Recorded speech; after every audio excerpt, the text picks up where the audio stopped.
एक घना जंगल था जहां कई प्रकार के पशु पक्षी रहते थे। उस जंगल में एक विशाल बरगद का पेड़ था जिसकी डालियों पर कई पक्षियों का बसेरा था। उन्हीं में दो कबूतर भी रहते थे, नीलक और चंपा। नीलक एक समझदार और सतर्क कबूतर था, जबकि चंपा चंचल और हंसमुख स्वभाव की थी। दोनों में गहरी मित्रता थी और वे हमेशा साथ रहते थे। नीलक और चंपा हर सुबह भोजन की तलाश में जंगल के एक कोने से दूसरे कोने तक उड़ते थे और फिर अपने घोंसले में लौट आते थे। उनके दिन हंसी खुशी बीत रहे थे, लेकिन उन्हें नहीं पता था कि उनके सुखी जीवन पर किसी की बुरी नजर पड़ चुकी है।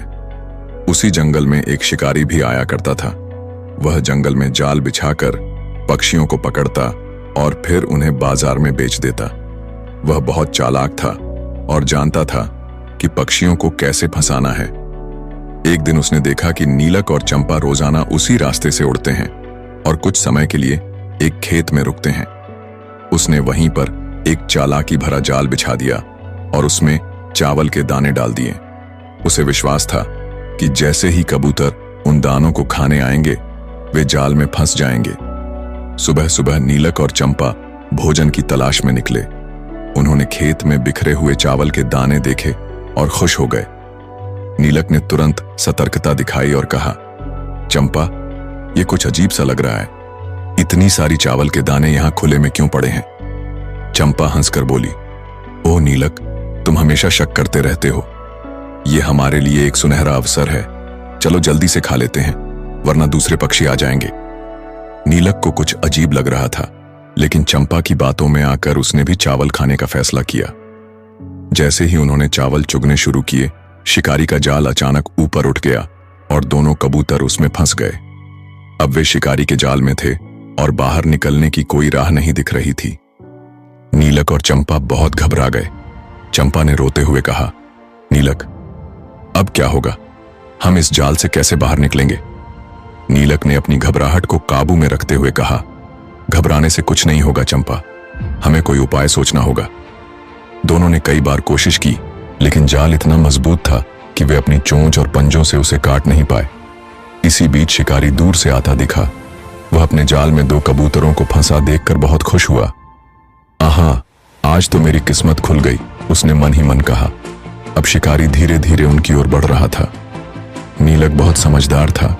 उसने जल्दी से एक उपाय सोचा और चंपा से कहा, अगर हम इस जाल से बचना चाहते हैं तो हमें एक साथ मिलकर उड़ने की कोशिश करनी होगी। चंपा को पहले यह विचार अजीब लगा, लेकिन अब और कोई उपाय नहीं था। नीलक ने जोर से कहा, जब मैं 3 तक गिनूंगा तो हम दोनों अपने पंखों को पूरी ताकत से फड़फड़ाएंगे और एक साथ ऊपर उड़ने की कोशिश करेंगे। 1, 2, 3। दोनों ने पूरी ताकत लगाकर अपने पंख फड़फड़ाए और जाल धीरे धीरे ऊपर उठने लगा। शिकारी यह देखकर चौंक गया। अरे, यह कैसे संभव है?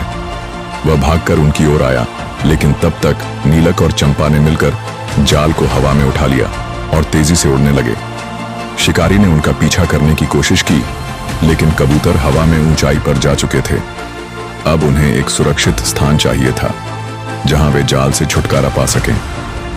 नीलक को एक पुराना मित्र याद आया, एक चूहे का झुंड जो एक पेड़ के नीचे रहता था।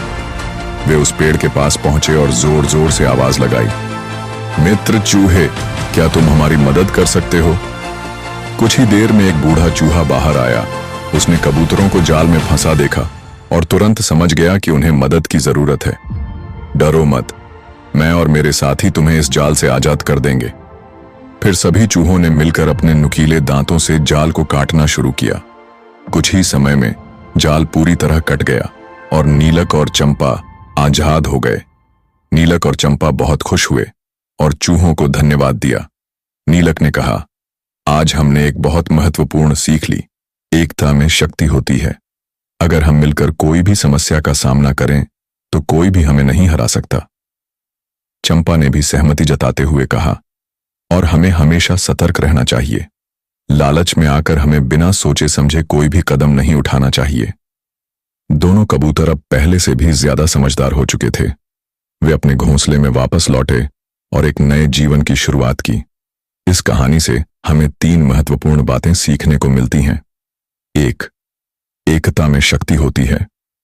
अगर नीलक और चंपा ने मिलकर उड़ने की कोशिश न की होती तो वे कभी भी शिकारी के जाल से बच नहीं पाते। डू, सतर्कता जरूरी है। लालच और बिना सोचे समझे कोई भी कदम उठाने से हमें मुश्किलों का सामना करना पड़ सकता है।